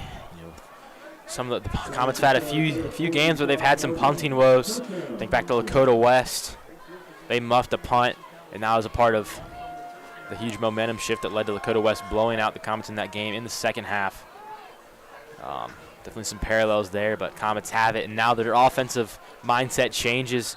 You don't have to worry about putting up points immediately. You can kind of grind the ball out and establish the pace of the game. Brendan Green, he's had some nice punts all night long for Colerain. So Brown now under center, hands this one off to Hibbett. Hibbett finds some breathing room as he's chugging forward past the first down marker for an 11-yard pickup on first down. And Tay Hibbett, with his size, you wouldn't necessarily characterize him as a speed runner, but when he gets moving downfield, he's hard to bring down, picks up a lot of speed, and gets the first down right there, just following his blocks. Cale Jordan, the sophomore tight end, made a nice block to start off that play.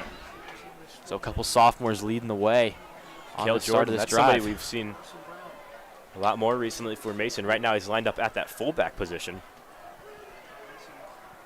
One receiver set now for Mason. Another nice block from Cale Jordan. He's going to set up some room for Tay Hibbett, but he's only going to pick up 1 or 2 yards there.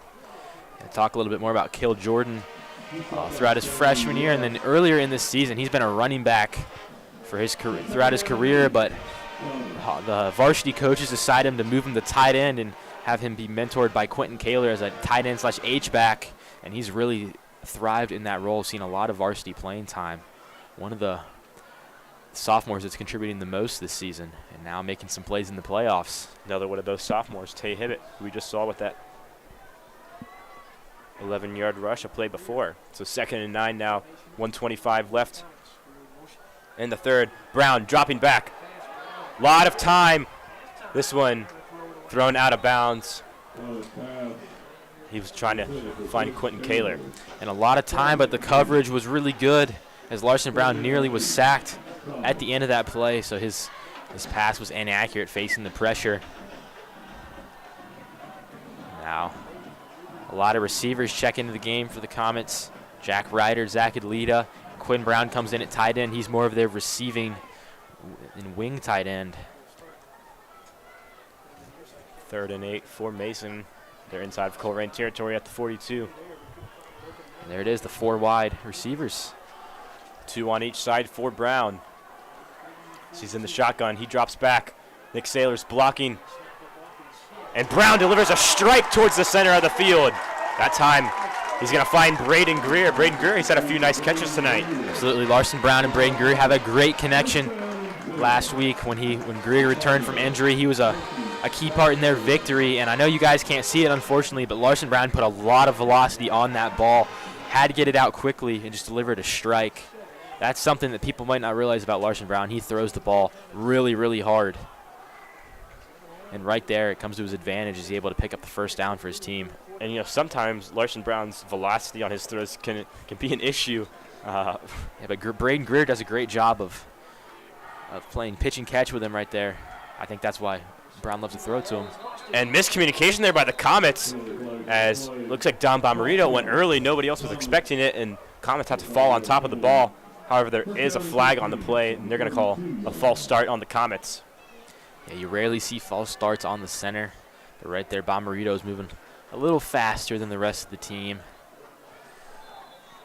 He's one of their captains, one of the most reliable guys. Would have been a 2-year starter, injured early in his season last year, had to miss time. But 1st and 15 now. Mason has it at the Colerain 32. Brown under center. He's going to hand off to Nick Saylors, but Nick Saylors met in the backfield for a 2-yard loss. That one. So this Comet drive. Big tackle by Cooper Krieg.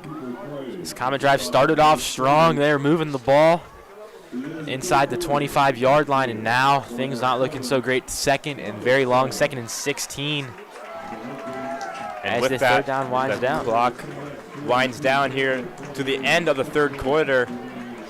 Mason has the momentum right now. The game is tied 7-7. Make sure you stay tuned for the 4th quarter as we have an intense game going on here at Dwyer Field.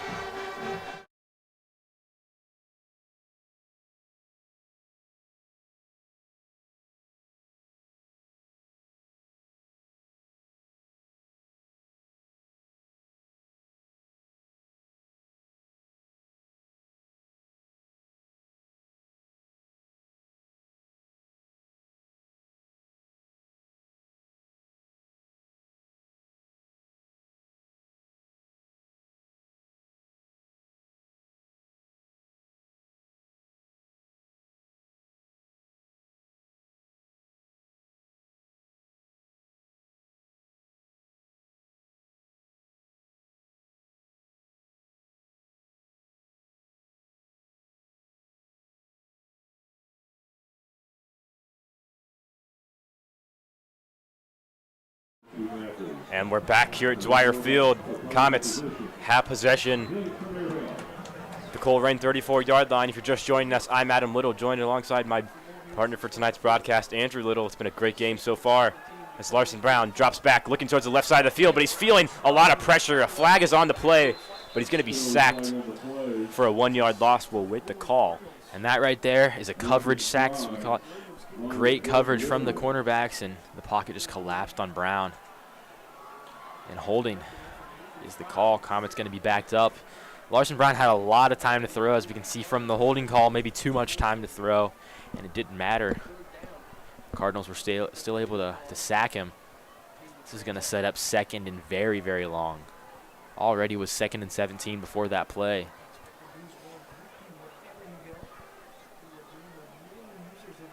So it's definitely, and it looks like Colerain's going to decline that penalty and elect to change the down to 3rd down, so 3rd and 17. And I think that was a smart move by Coach Cutright.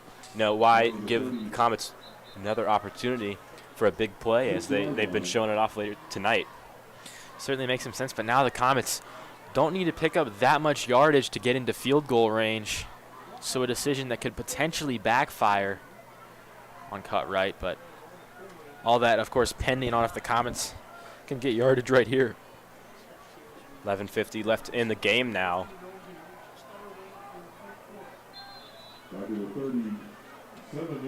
Back to the 37-yard line. Mason, they've got a long way to go. 3rd and 18.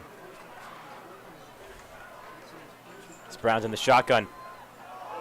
And that one, they're going to call it an incomplete pass. He was looking to do a screen pass towards Nick Sailors on his left side, but it almost looked like he threw a shuttle pass. And so right there was kind of an option play. Tried to shuttle it to Quentin Kaler, the wingback who was coming down this towards him, but that play was blown up by a Colerain defensive lineman. So forward pass, it is an incompletion, but not the way the Comets wanted that to go. Really good play from the Cardinals.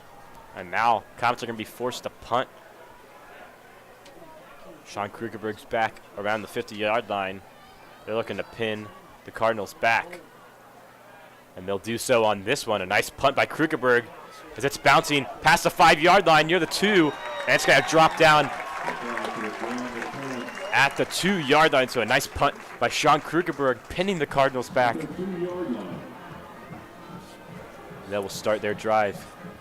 1st and 10. And for the first time, really, Colerain is getting a taste of their own medicine as they're starting the ball, starting with really, really poor field position. The Comets started with the ball at the 2-yard line earlier, nearly had a safety, was called dead at the 1-yard line, so they were able to punt it out.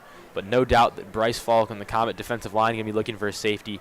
They should have had one last week against Princeton, didn't get it. And yeah, definitely some questionable officiating, but it was for both sides. So my rationale is if you're going to have some bad calls, if they're going both ways, that kind of makes up for it. But yeah, Comets weren't happy about that one. Would have looked nice on the stat sheet to add a safety. And right here, they've got an opportunity. Crowd is electric. You can't even hear yourself talking, and a great stop there by the Comets. I believe they're going to mark them just short of a safety at the 2-yard line, but J.C. Deaton leading the charge there. Yep, and that's the right call, forward progress. Gets them to the 1-yard line, but J.C. Deaton, that's the 2nd play he's made in run defense today, coming downhill and just nailing the rusher, not letting him give up any extra yardage. He's been having an amazing game so far. He was dealing with some injury issues earlier on in the season, but now back into full swing. He's healthy, brings a lot of speed and strength in this Comet secondary. So 2nd and 11 now at the 2-yard line. Very compressed set. There's no receivers in for Colerain. Zay Jennings takes it. He's in the back of the end zone, and they're going to see what the call is. Comet fans are waiting a safety, and I believe he's going to be marked very close to the goal line. But how about this pressure from the Comets? And we're going to look at the replay here. And Jennings, I believe he did. Ooh, I don't know. Really close. Really close. Zay Jennings dancing around in the end zone, trying to find a gap to shoot. You're not afforded that luxury in the end zone, and right there, he just lunged at the very end, and they're going to say he stretched the football out past the goal line. This is third down.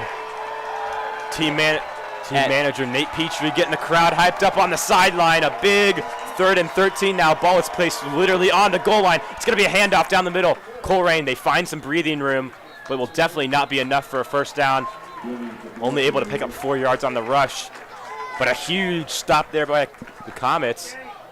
And now Colerain's going to have to punt deep in their end zone. And Comets likely to get possession inside of Colerain territory. Yeah, and right there, dominating the line of scrimmage. Only seizing up a little bit of yardage on that last play. And I mean, that was literally at the 1-inch yard line. That is as close as you can get to a safety. And now the Comets going to have excellent field position. Sean Krukenberg is lined up at the 30-yard line to return this punt. They could be potentially in the red zone after this return. Brennan Griffin lined up as far back as possible. But one of his shorter punts tonight fields it at the 35.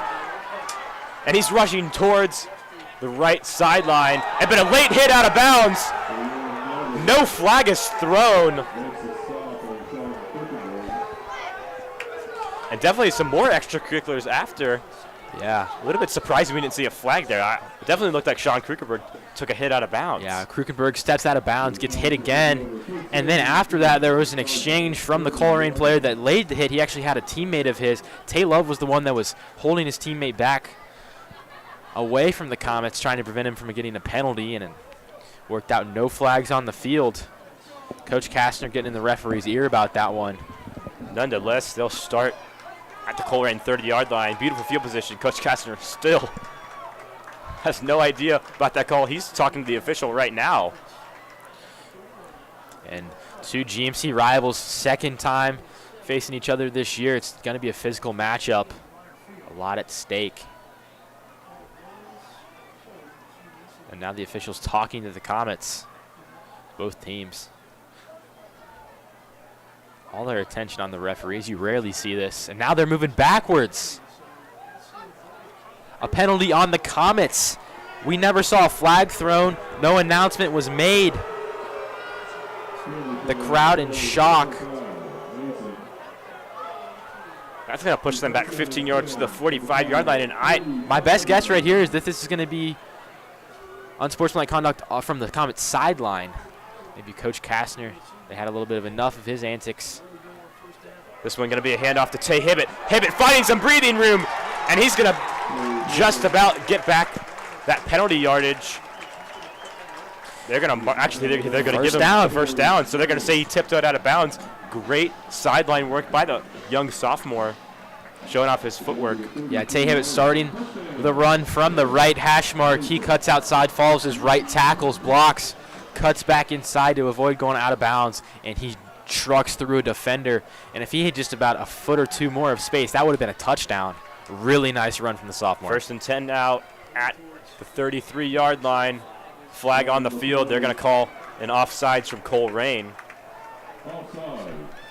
It's 1st and 5 now, and Mason fans are ecstatic over that call. Almost a little bit of a sarcastic clap from that Mason penalty last time. Yeah, the last few calls that could have gone the Comets' way haven't. Their fans not happy. The referees maybe get a little bit of a... So they now have it at the 28. They're in field goal range for Colson Bunch, and now this is the time when, if you're Coach Castro, you have to start thinking about clock work. 8 minutes and 37 seconds left. Larson Brown. He's going to take it himself this time.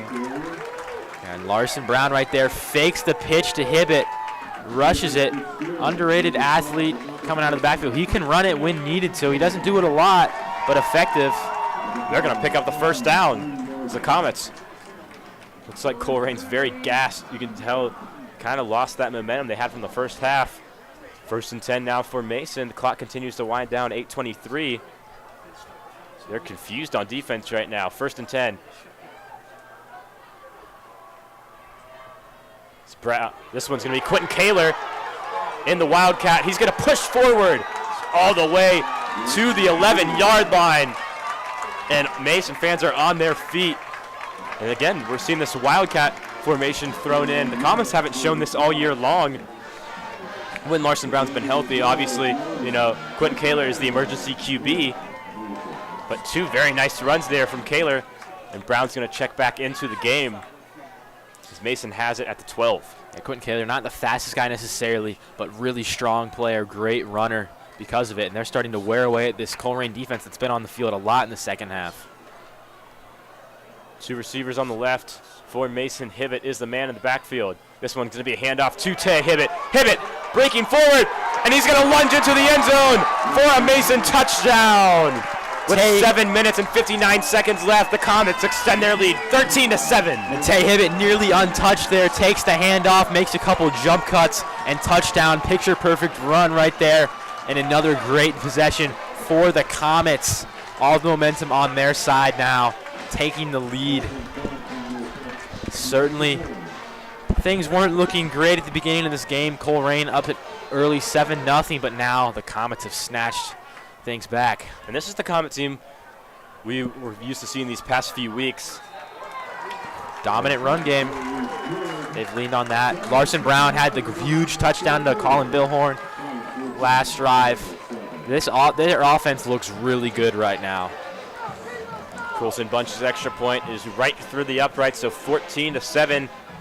Now the Comet lead with just under 8 minutes left in this game. Colerain, that sideline is deflated. They're hoping to get something started here towards the end of the game.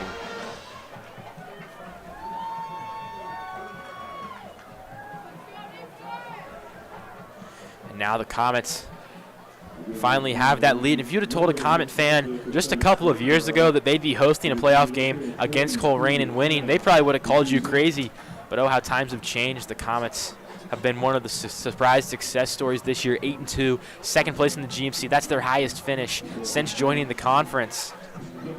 And some updates now, some GMC scores and playoff scores. The final from Princeton, they beat West Claremont 43-6. St. X, with 6 minutes left in the fourth quarter, they're ahead of Fairfield 42-28. That was a close game. Yeah, a little bit of an upset there. Starting to pull away. St. X, not a lot of wins on the season, faced a really hard schedule. And a nice return from Jordan Robinson for Colerain. He's going to take it up to the 30-yard line.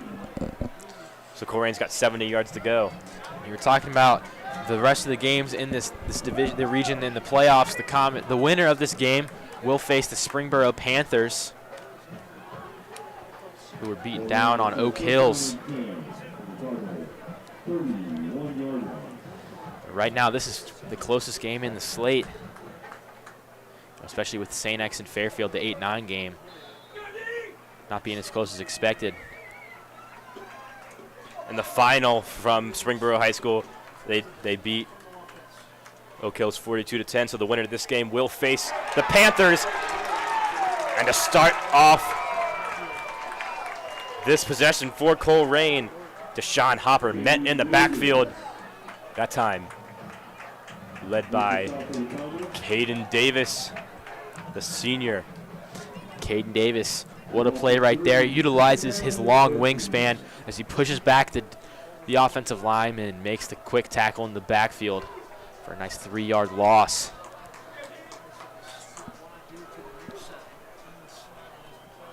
So 2nd and 13 now for the Cardinals. Zay Jennings in the shotgun. Comets sending some pressure. This time Bates explodes off the line. A fade downfield. And an incomplete pass. Yeah. And I believe it's going to be pass interference on Zach Rogers, and I think that's the right call. We'll wait to see the replay on the screen. Yeah, Comets fans won't like that call, but it appeared to us from the press box that Zach Rogers was not playing the ball. He was playing the receiver. If you turn around and you're trying to break up the pass and you do get some unintentional contact, oftentimes the referees will let it slide, but right there he had his arms wrapped around the receiver, clearly just trying to keep him out of play.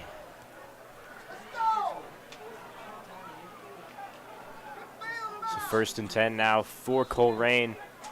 They'll have possession at their own 43-yard line.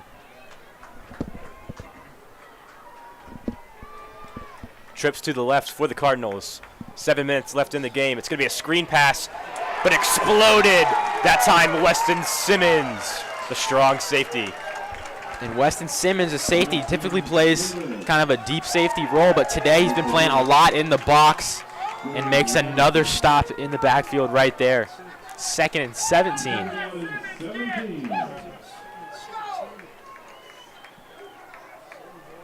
Comet fans loving that one. Simmons explodes that play for a 7-yard loss. 2nd and 17 now. Colerain pushed back to the 37-yard line. Ball's on the left hash. Colerain going from right to left. 2 receivers on the left, 1 on the right. Jennings in the shotgun again. 2nd and 17. Drops back, looks towards the right side of the field.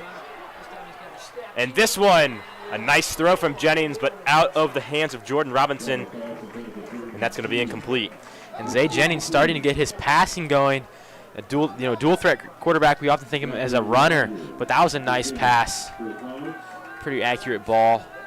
Unfortunately, his receiver can't come down with it inbounds.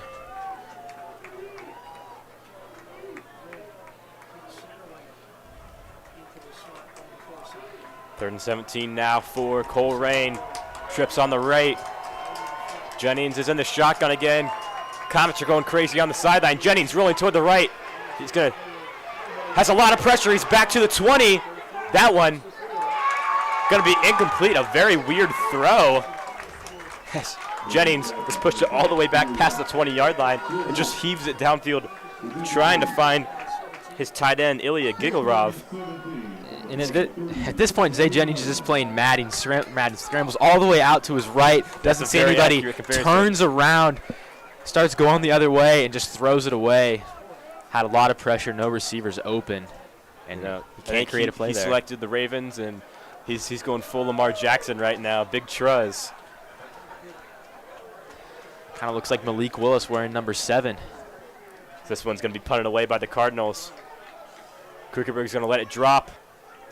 A nice punt as it goes out of bounds at the 25-yard line. So 5:52 left in the 4th quarter. The Comets hold the 7-point lead over Colerain. And, you have the lead in the playoffs. It doesn't matter by how many points you win by. All that matters is that you survive and advance. So this is going to be for Coach Kastner and his squad is managing the clock and trying to limit the amount of opportunities Colerain has. Yeah, and this definitely has not been a pretty win for the Comets, but second half, they've come back and played really nicely. We saw earlier in the season when they played Middletown, it was an ugly win, but at the end, late in the second half, they were able to run the clock down and ice out the game. I expect them to do that here. This one going to be a handoff to Tay Hibbett. Met at the line of scrimmage, but he's going to fall forward for 3 more yards. Hibbett showing off his powerful running. They're actually going to give him 4 yards. And like expected, Comets start off the drive running the ball, Tay Hibbett. And this is the first game really all season where both Tay Hibbett and Nick Sailors are playing well. I've been really impressed with how the Comets coaching staff has been able to get both of those guys involved and doing different roles. Tay Hibbett, the early down back, getting him out in the open field, and then Nick Sailors putting him down 3rd down to block in between the tackles. It's been really nice. 5:08 left in the game. This time, it's going to be Quentin Kaler in that Wildcat again, chugging forward, chopping his feet all the way up for a 1st down. And Andrew, they just cannot take down Quentin Kaler. And what this coaching staff loves about Quentin Kaler with the ball in his hands is how he just keeps his feet moving at all times. Big tree trunk legs, and right there. Yeah, like you said, Colerain really struggles to bring him down. He gets up a couple extra yards. It took 6 Colerain defenders to take him down. He may not be the fastest guy, but once he gets going, it's hard to bring down. It tells you it's not all about speed sometimes, to be a great athlete. Comets have it now at their own 37. Brown is going to hand it off to Nick Sailors as Sailors finds an opening past the 50. So all the way to the 42-yard line. Corey Myrick's going to take him down, and if it weren't for Myrick, that might have been a 70-yard touchdown for Sailors. Yeah, and Sailors saw how Tay Hibbett was playing on the last drive, said, let me get in on that, as he breaks a couple tackles, evades a couple guys, and there, nearly with the touchdown. It took the Division I recruit Myrick to bring him down, and now just about 4 minutes left in this game. Comets, game plan for this drive executed to perfection, just running the clock out. continuing to move the ball down the field. This is their game to lose. 2 receivers on the left side for Brown. Sailors is behind him. Quentin Kaler in motion. Brown takes it, hands it to Sailors. Sailors finds some more room. That time got to push forward for 6 yards. 7 yards. Again, Nick Sailors there. And the blocking in this fourth quarter has been really great from the Comet offensive line. Not just the Comet offensive line, but their skill position players. The tight ends have been throwing their bodies on the line. Quinn Brown had a really nice block on that play. That's been huge as the clock continues to run down. Now 3 minutes and 20 seconds left as Quentin Kaler now in the backfield again for the Wildcat as he breaks the huddle. 2nd and 5 now for Mason. Kaler is going to take it himself, bounces out on the left side, chugging forward. He's past the first down, trying to pick up a little bit more, and they can't even take him down. Officials are going to have to blow the whistles. So a first down for Quentin Kaler. And you said that Quentin Kaler bounced off the defender, and that is exactly what happened. As he uses his strength right there. Faked the handoff, bounced off a blocker, and cut outside. Picked up the first down. Colerain does not bring him down. 2 minutes and 40 seconds left in this game. Mason's offense finally getting into a rhythm, and it was not too late. 1st and 10, they have it at the 31. 2 receivers on Brown's right side. Sailors is again the back. They're going to hand it off to him. This time, Sailors is going to be stopped at the line of scrimmage, and Colerain's going to call their first timeout of the second half. Now 2 minutes and 20 seconds. Getting close to the red zone. You finally get a stop on first down right here. This is do or die situation for Colerain with their season on the line. 2nd and 9. So for 2 minutes. The Comets not quite in field goal territory yet. This is about the edge of Colson Bunch's range. We haven't seen him hit a 48-yarder. We've seen him hit, early to mid 40-yard field goals, so maybe he could hit this one. But these next 2 plays are critical for Colerain. We've seen them blitz Larson Brown and have success with that. The problem is the Comets probably not putting the ball in the air. So they need to be really disciplined in the run defense, and that's something that just has not happened today. The Comets have been able to break a lot of tackles and make dudes miss. And if it ain't broke, don't fix it. Just keep feeding the rock to Nick Sailors. I'd like to see more of that Wildcat formation with Quentin Kaler. That adds 2 dimensions of running. And you're going to get your wish, Adam. Larson Brown's lined up at wide receiver right now. Quentin Kaler and Nick Sailors are in the backfield. Can't imagine we'll see a trick play here. I doubt it, but I'd love to see Larson Brown get a reception.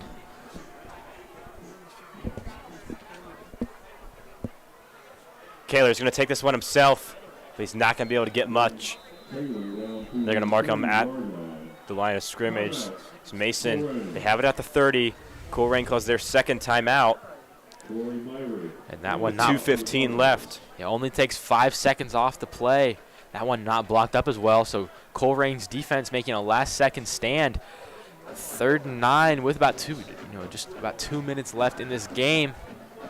Certainly far from over. The Comets need about 5 yards here to be in comfortable field goal range, where you're confident that Colson Bunch could hit it, and then obviously need the 9 yards for the field goal, or excuse me, for the first down.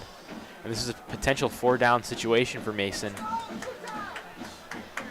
Colerain only 1 timeout left, likely going to be used after this play. Very tense atmosphere here at Dwyer Field.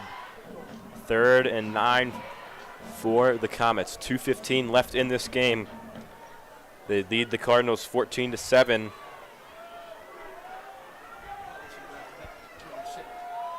Brown under center now. As this one, it's going to be handoff to Sailors, and Sailors wrapped up behind the line of scrimmage.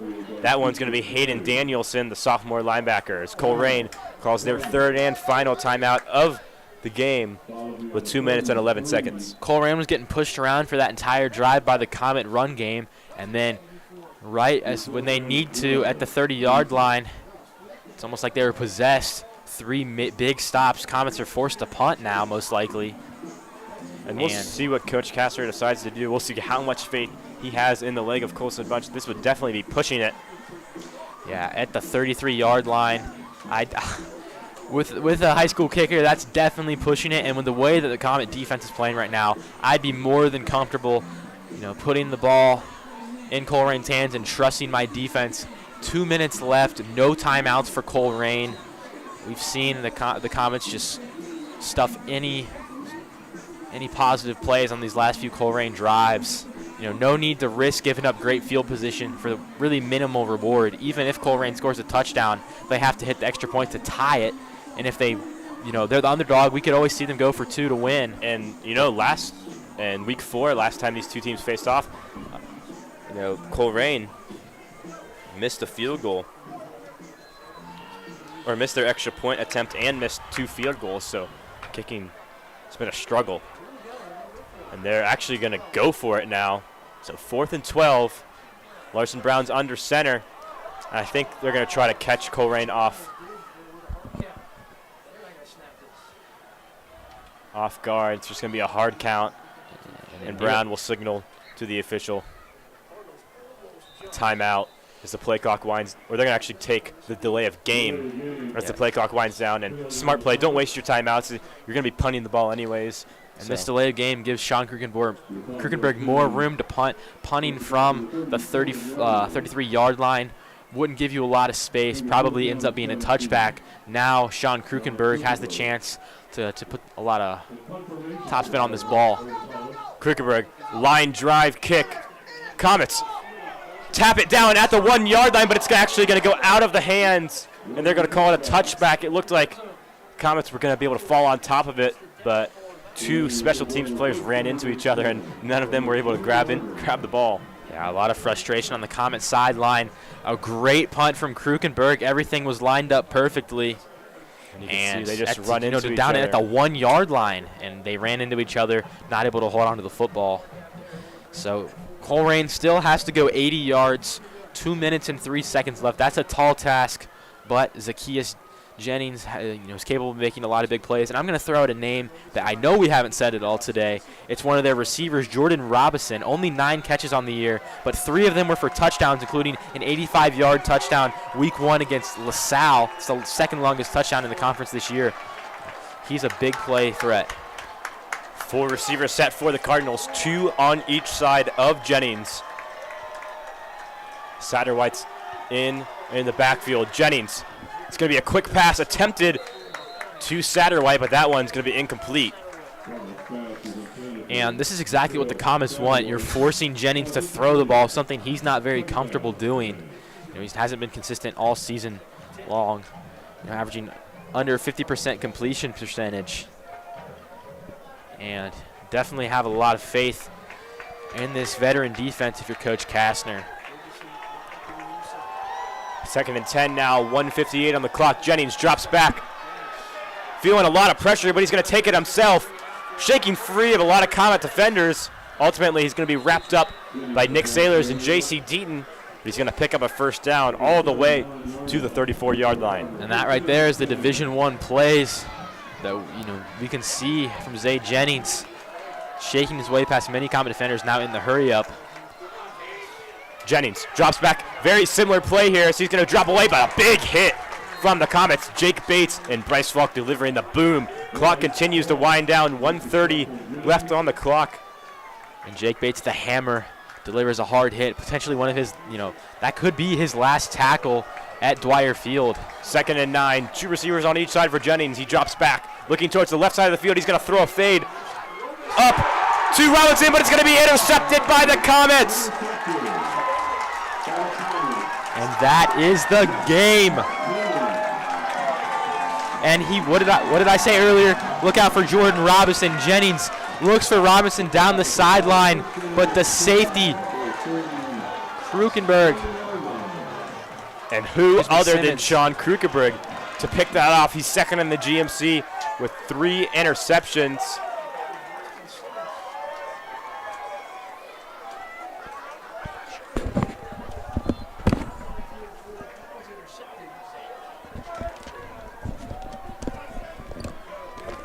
So Comets line up in victory formation. 1 minute and 20 seconds left on the clock. Comet fans are on their feet with a round of applause. Colerain, nothing they can do. As clock now under a minute. Comets, all they're going to have to do is kneel it 2 more times, and they are headed to Springboro, Ohio, to take on the Panthers in round 2 of the playoffs. And a very slow start in the first half. They were scoreless. Colerain had the 7-0 lead, but they started to heat up in the second half. 2 touchdowns from the Comets, the long 34 pass to Colin Billhorn, and then the 12-yard rush from Tay Hibbett. And Larson Brown will take the final knee here at Dwyer Field. His last game at Dwyer Field. All of these seniors, it's a very emotional moment, but the Comets are on top and defeat the Colerain Cardinals for the 2nd time this year, something they had never done in school history up until this point. And this Comet team, you just said it, history. This is a team that's going to be remembered for a long time. They went into the season serious underdogs, considered a middle-of-the-pack team in the conference. They've shocked the world. Massive wins in back-to-back week against Fairfield and Princeton. And now maybe today they went in a little over-ambitious, started off slow. I think they're best as an underdog team, and I don't think they're going to make that mistake again next week heading against Springboro, a team that I believe they think they're better than but is ranked just 1 spot higher, the 4 versus 5 seed. That's going to be a phenomenal matchup between 2 very closely matched teams. And what a performance today. The rushing game, Nick Sailors and Tay Hibbett both got going. Larson Brown had one of his best performances. And the defense, of course, what more can you say? Bryce Falk, Aaron Spears, Caden Davis. All of these seniors. Jake Bates, the linebacker, made some plays. Just an all-in-all solid second-half performance for the Comets. And that's going to do it here from Dwyer Field. Mason Comets on top against the Colerain Cardinals. I've been Adam Little here, joined alongside my partner for tonight's broadcast, Andrew Little. Unfortunately, we weren't able to bring you video, with playoff streaming rights. Getting a little dicey, but, we're just glad to be here bringing you audio, student-run broadcast. We got Braden Johansson working behind the scenes. Alyssa find that tweeting. We'd like to thank you all for tuning in as the Mason Comets take down the Colerain Cardinals and will face the Springboro